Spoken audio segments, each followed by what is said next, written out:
What if true luxury lies in the art of slowing down? From a journey where every mile is savoured. It's almost like an apartment on rail. To a bottle of bubbles crafted slowly in the English countryside. There is one thing you know you will need, this is time. And tailoring made to last a lifetime. Just feels so special. Rediscover the beauty of slow luxury with me, Laura Jackson, on Seasons. This weekend on CNN. I'm Manu Raju on Capitol Hill, and this is CNN. In a world that never stops, what if true luxury lies in the art of slowing down? Taking a step back and appreciating the really small things in life, like time, is really meaningful, and you've got to do it with intent. I am an entrepreneur and storyteller. My passion? Food, people, and creating memorable experiences. Over the course of this programme, I rediscover the art of taking our time. People really want to slow down, be forced to look out the window, be forced to daydream. From train journeys steeped in history. Your name's on the floor. To a bottle of bubbles crafted slowly in the English countryside. Ouch! Oh no! Joking. No. To build good wines, there is one thing you will need, this is time. And tailoring designed to last a lifetime. All of these tiny details just feel so special. I'm Laura Jackson, and this is Seasons.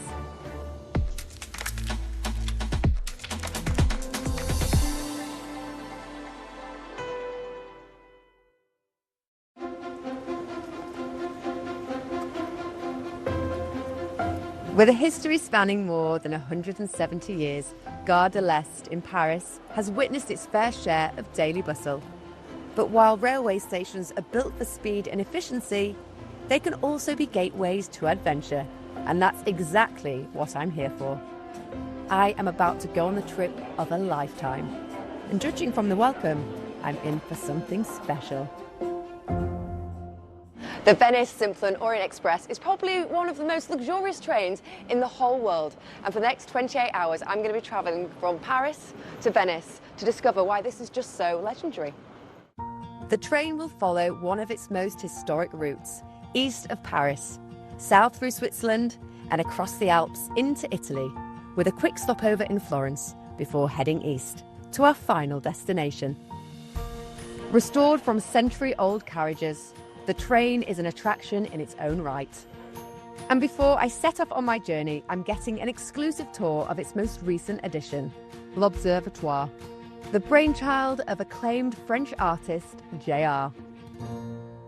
Hello. Hi! This is amazing! Welcome. So nice to meet you. Nice to meet you, Laura. This is incredible. Welcome. You're in the living room now, so it's almost like an apartment on rail. And those things here, it's actually like all done in marquetry. Like it's me climbing on a roof, and here is like, on the moon I've built in Brazil, or the eyes I pasted in Kenya. It's like literally over the years in different parts of the world, like the journey. It's basically your life in wood. There are traces of JR's life and work everywhere in this cabin. Take Kikito, the 64-foot-tall child who appeared peering over the Mexico border in 2017. A monumental message of humanity and connection. From the favelas of Brazil to the Louvre Museum, the artist has spent decades turning town squares and cityscapes into his canvas. Temporary displays with a lasting impact. You started your artist career as a graffiti artist, so you probably tagged a couple of trains in your time. Yes, I did. And because you know why? It's a canvas that's moving. Actually, in Kenya, I wrapped up an entire train with eyes of women from the community. And, trains have always been something that if you put an image on it, it will go in places you've never been. So it's a moving gallery to me. The artist has channeled that vision into this carriage, an immersive artwork that reflects JR's playful nature. This is a real library. You can read, for days, but there's actually a whole world behind it. No way. And there's what I call the tea room. And come with me, I'll show you something. Your name's on the floor. You see the train here? There's actually people in the train. You sit next to the fire, and then grab a little tea. You'll see as you travel, it's a very cozy place. Yeah. The cabin is filled with clues and hidden compartments. JR's way of turning his fascination with trains into a space that sparks wonder.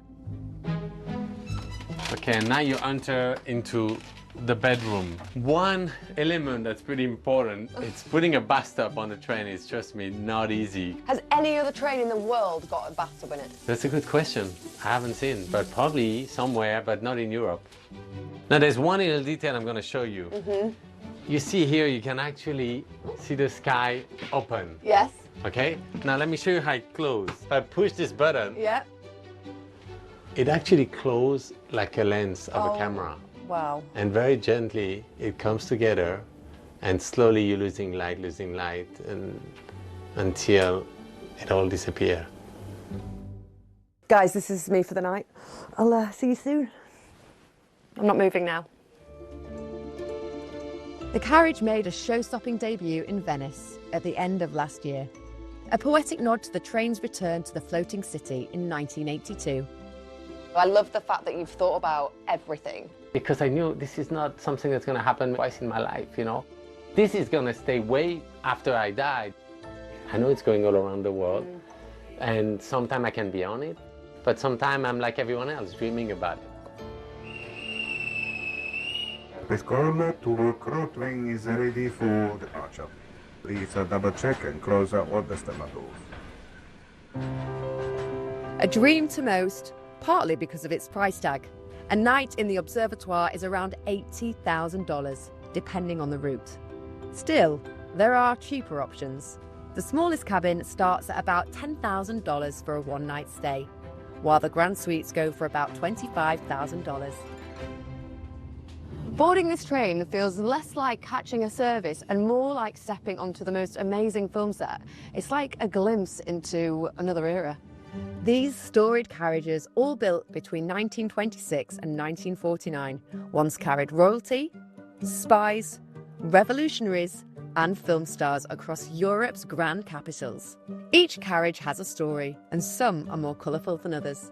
Take dining car 4141. Decorated by the legendary René Lalique, it's a glittering ode to Art Deco glamour. Then there's sleeping car 3425, which once helped Romania's King Carol II make a dramatic escape with his mistress. While sleeping car 3544 enjoyed a rather different chapter, when it was repurposed as a brothel by a French official during World War II. Talk about a change of service. And perhaps the most famous of them all, car 3309. Trapped in a snowdrift near Istanbul, it inspired Agatha Christie's Murder on the Orient Express. This is no ordinary mystery. Can't touch nothing. Adapted countless times, always featuring at least one suspicious dinner guest. Decades of history later, the train's allure hasn't faded. The real luxury here is not the leather bench and the, you know, the curtains or whatever. It's time. It's that you're really taking the time. Time is the real luxury in this train.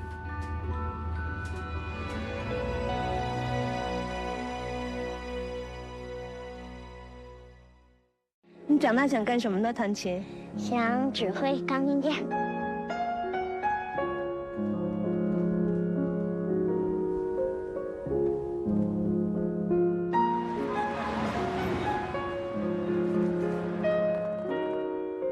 She's a genius, you know. She knows that music is to have fun, to enjoy.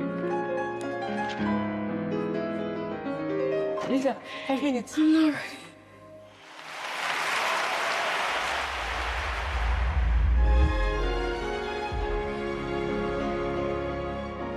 Some people say you're only as good as your last performance.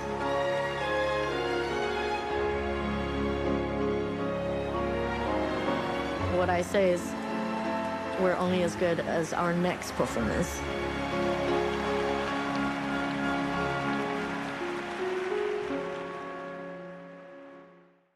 Join me, Larry Madowo, as I introduce you to Africa's trendsetters. See how they use their talent, resources, and passion to make a difference on the continent. This is African Voices Changemakers. World-renowned artist Julie Moretu has earned international acclaim. Now she is helping other creatives thrive. We are here standing on the shoulders of giants. We can also create more of that space for so many others. African Voices Changemakers on CNN, in association with Glow. In the hub, where East meets West, CNN Arabic is perfectly placed to find the facts. This is where stories happen. It's a concern to a lot of us in the region. Politics, business, culture, real life. As the pace of change moves faster, we ask the important question: what is the truth? This is CNNArabic.com.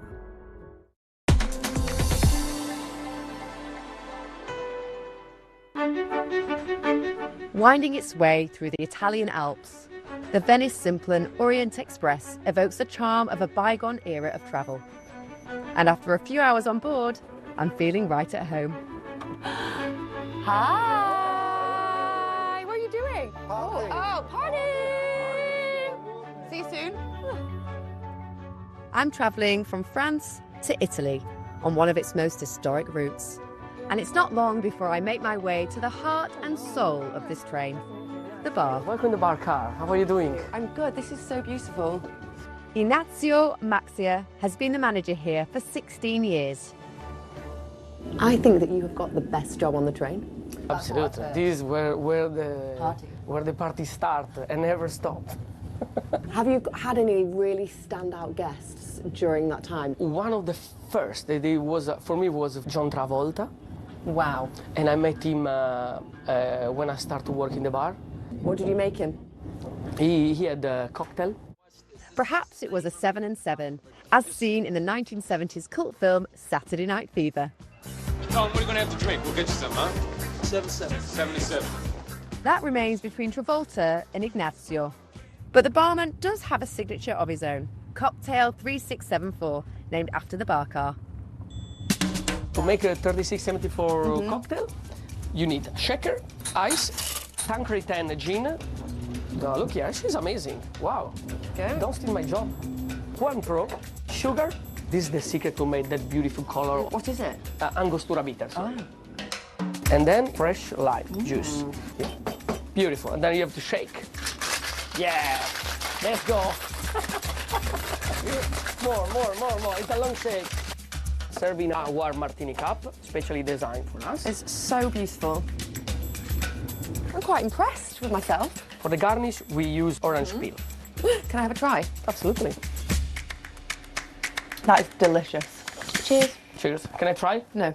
Oh, should I go?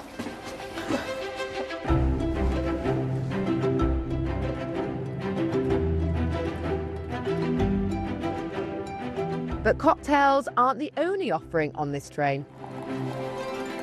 One of the perks of being on this train is the food and drinks keep on coming, and I am not one to turn down a glass or two. Delicious. Now, when we think about bubbles, we usually think about champagne, but that soon might change because across the channel, one of the world's leading champagne houses is bringing a taste of France to England. And it's happening here, in Kent, in the southeast of England. Spread over 120 hectares, this is Domaine Evermond, the English home of Champagne House Taittinger. Harvest is in full swing, and it runs like clockwork, under the watchful eye of vineyard director Christelle Runville. This is harvest week. Yeah. Everything's done by hand. We always pick grapes by hand. Okay. It's very important for us. The estate grows 3 different grape varieties, all brought from France, just like Taittinger's expertise. Christelle leads the operation with a passion that comes with nearly 30 years of experience and a work ethic to match. Now it's time to work. Okay. Welcome. I get a bottle of sparkling afterwards, right, from all my hard work? Yeah. Okay, yeah, excellent. you need it. So I've got a bucket. What? So take your secateurs and your basket. Yep. Okay, great. I think that seems quite simple. And be careful with your finger. Okay. Ouch! Oh, no. Joking. No. How many days do the pickers work for to get all of the grapes here? Between 1 week and 10 days. It's so therapeutic. I don't want to be competitive, but I think I do have more grapes than you. Yeah. How? I confirm it. How many drinks is in that? How many glasses? One bottle. A bottle? Yeah. Yes. What about 2 bottles? All right, see you later. Bye. Reaping the fruits of a vineyard that's been years in the making. Taittinger, a house with almost 3 centuries of heritage, planted these vines in 2017, becoming the first champagne house to bet on Britain for sparkling wine production. For co-founder Patrick McGrath, it marked the realisation of a vision rooted in friendship.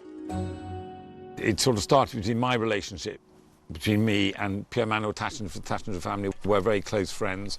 I mean, I've known what's going on in the English wine industry for a long time, and the fact that Taittinger chose to get involved with us was fantastic news, and I think good news for the English wine industry as well. Their timing proved to be crucial. With climate change reshaping growing conditions, vineyards have quadrupled here since 2000, and viticulture is now Britain's fastest growing agricultural sector. Company president Vitaly Taittinger is determined to honour the family's legacy, while creating something unique to this region.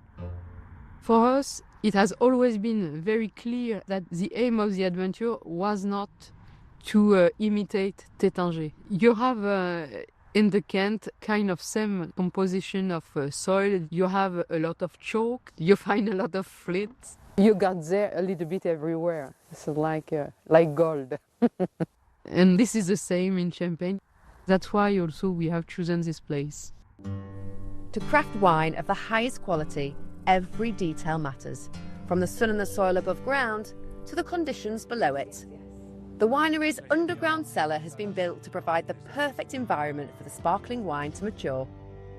We're 15 metres underground, the largest underground wine cellar in the country, designed so that the temperature is constant here between 10 and 12 degrees all year round. Why do the bottles have to be in this sort of environment? Because wine is made in what we call the secondary fermentation process, like they do in Champagne. So we made the still wine, we then put it back into bottle. We add a tiny bit of yeast and a tiny bit of sugar to create the environment for the secondary fermentation in the bottle. And we want the wines to lie in a totally calm environment. And so the bottle will stay in that cage there for 3 years. Here, 3 years.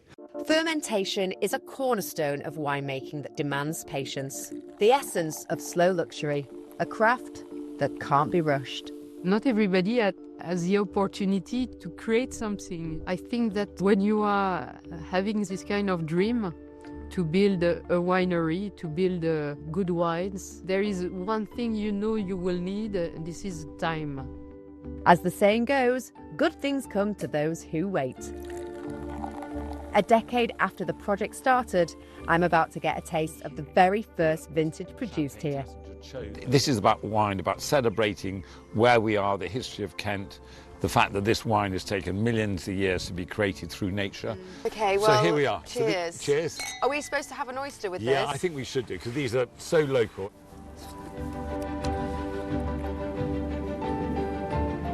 Well, I think it's delicious. No, so do we. Absolutely. Yeah, Oh, well, yeah. thank you so No, much. not at all. I came for the grapes, but I stayed for the bubbles. Thank you very much. Most importantly, come back. We will.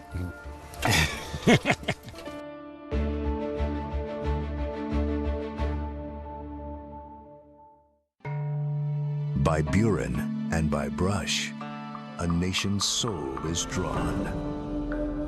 In relics kept through time, China's pulse beats on.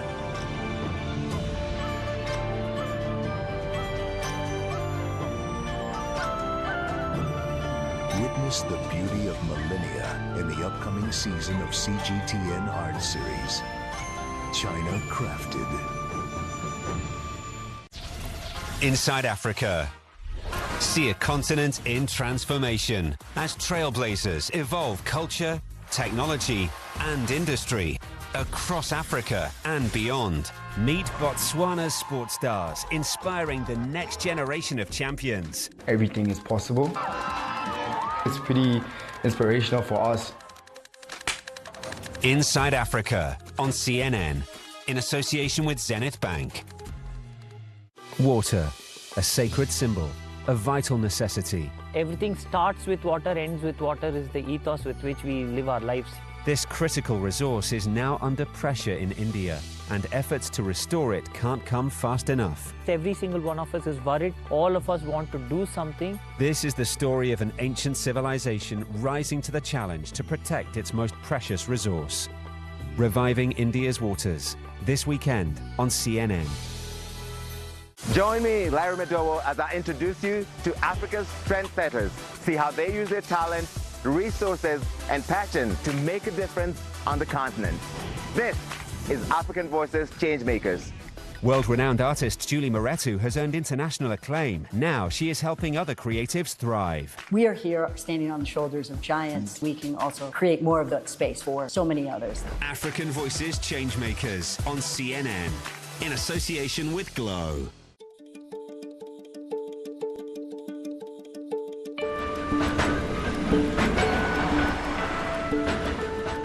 When it comes to slowing down, few experiences rival travel by rail, where savouring the journey is as important as the destination.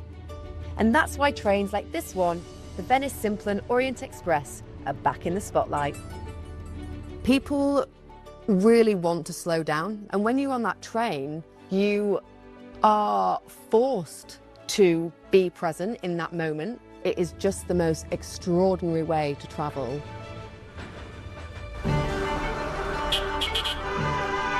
But back in my home city, London, life moves at a very different pace. It's a very busy city. Taking a step back and appreciating the really small things in life, like time, is really meaningful, and you've got to do it with intent. It's a philosophy that shapes how I live and what I choose to wear.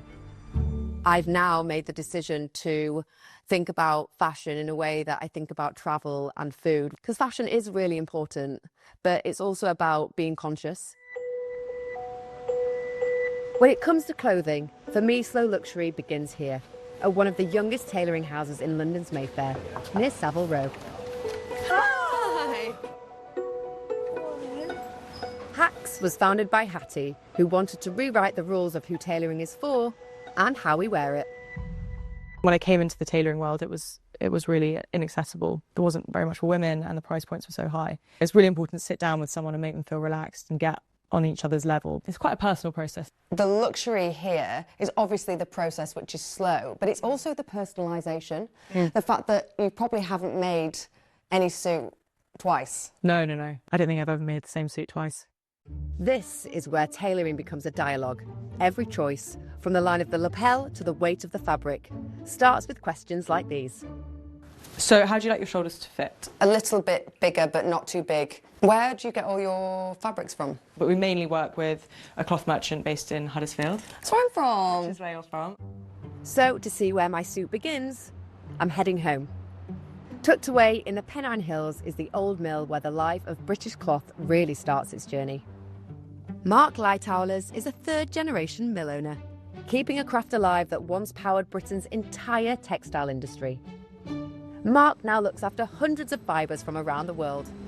It's like a little war party!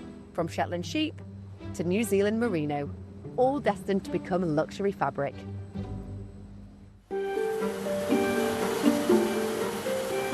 These machines were built in the 1950s. Wow! And are they still washing like new today?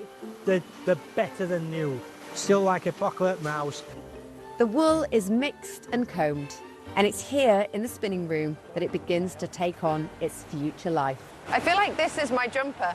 Yeah, very close.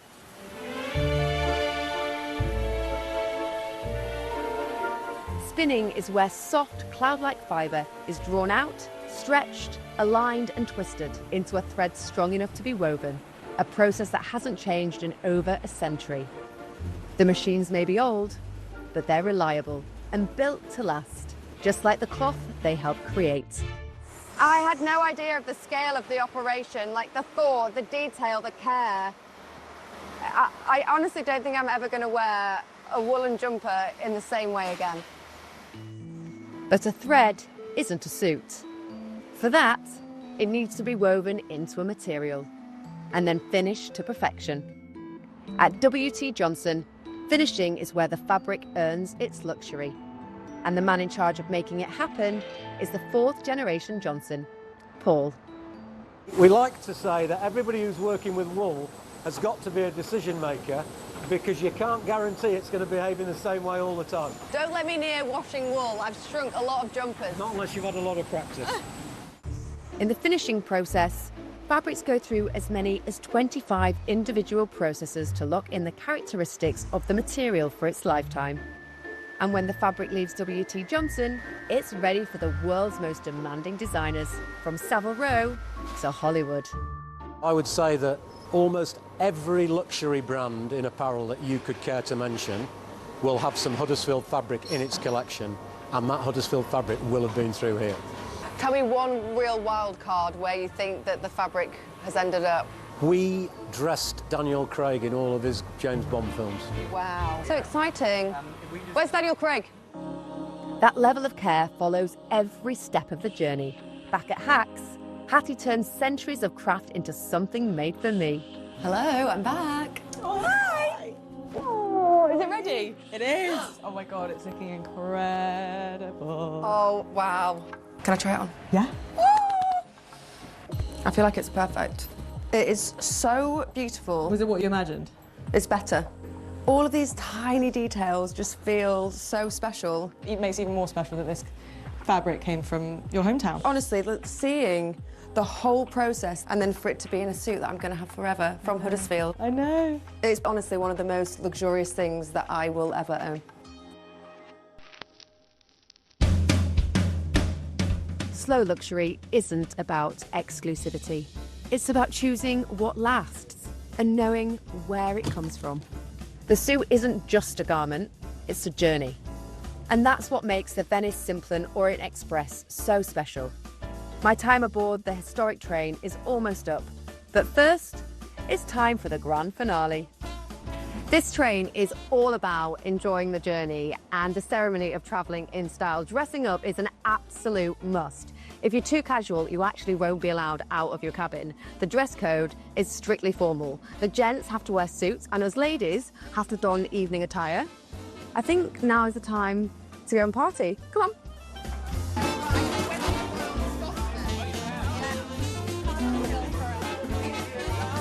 I think there is something so special about travelling in this way. Obviously, there's all of the small luxuries, but I think for me, there's absolutely no concept of time. It's been about meeting people, and I feel like that is my life's work, creating experiences for people to really connect, being really present, and enjoying the ride.